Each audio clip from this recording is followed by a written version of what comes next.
So, have you ever considered doing something more than once a day?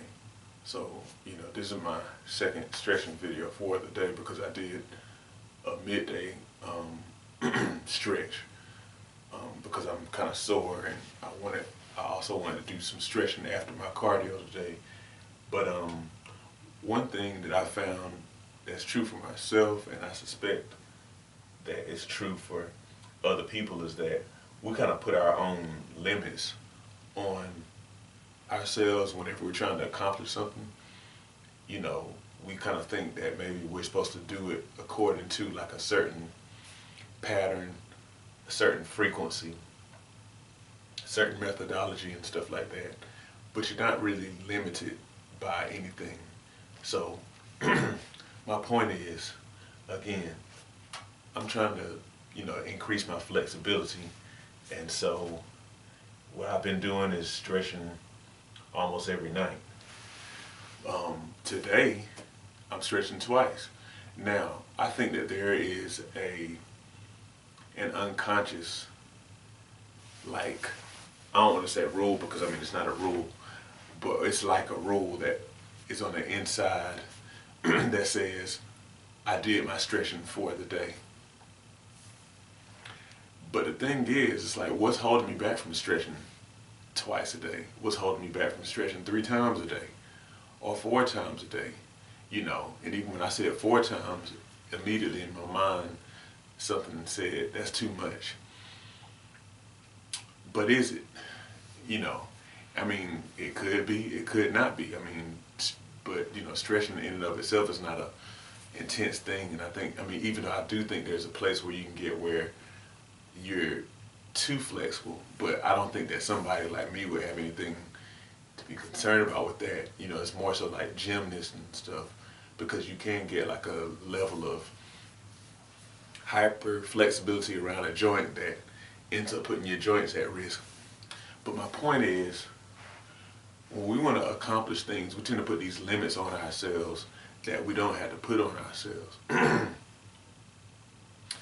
We can actually go a little further. I think that's why, even when you look at certain athletes, the athletes a lot of times who tend to raise to the top, it's not necessarily the most talented ones, it's the ones who are, willing to put in work that no one else puts in, paying attention to details and really honing in. It kind of reminds me of that book that Malcolm Gladwell has called 10,000 Hours or something like that.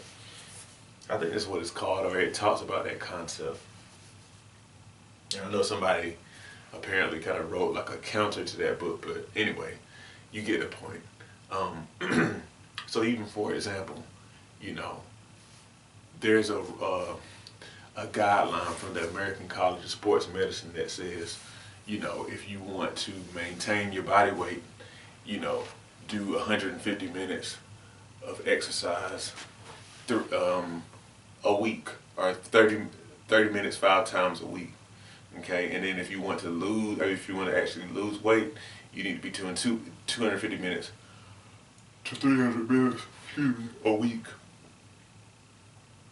And so the way that we might think about that is, okay, well, let me do 250 minutes a week, according to that particular prescription.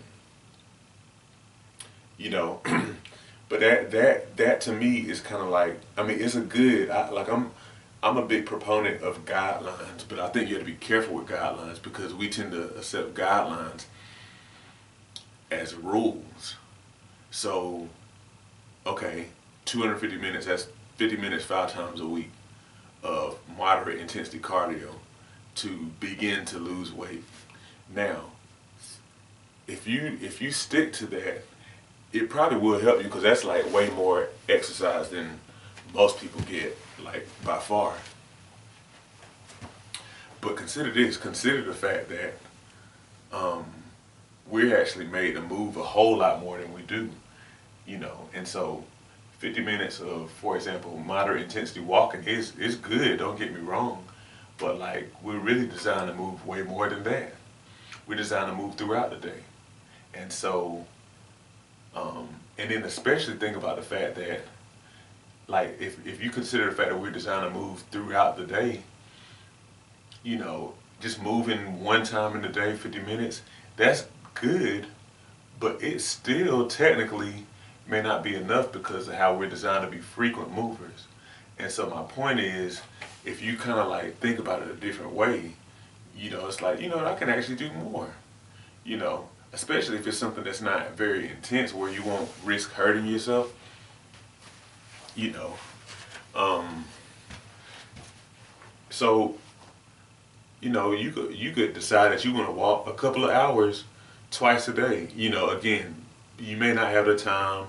You also might want to ease into that if you're like um, coming off of the couch. But my point is, um, you know, really think about whatever kind of rules that you follow in your mind as you continue on your fitness journey, and see if the rules that you're following are necessary. Sometimes having certain kind of rules that you follow tends to be helpful if you have like a pretty tight schedule, things like that.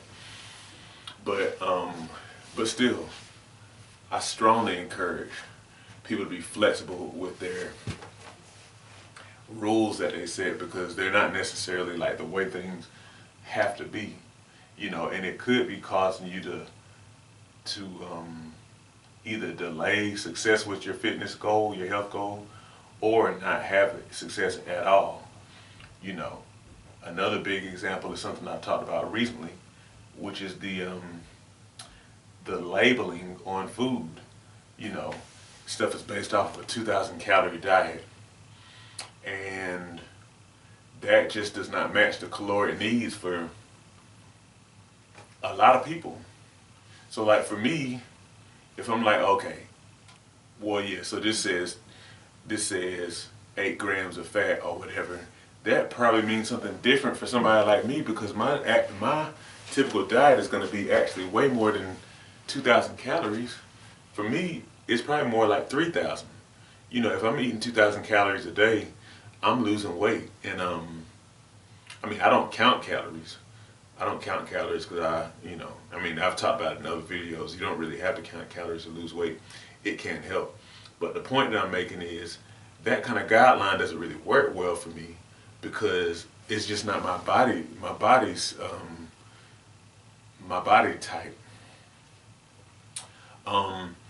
So anyway, that said, if I'm wanting to gain weight, for example, somebody might say you want to eat maybe 500 calories over your you know, your baseline, whatever my baseline caloric intake is to maintain. And I could do that, or I could do more. I could do more. You know, there's no rule that says I can't do more. Now, you have to kind of be smart too.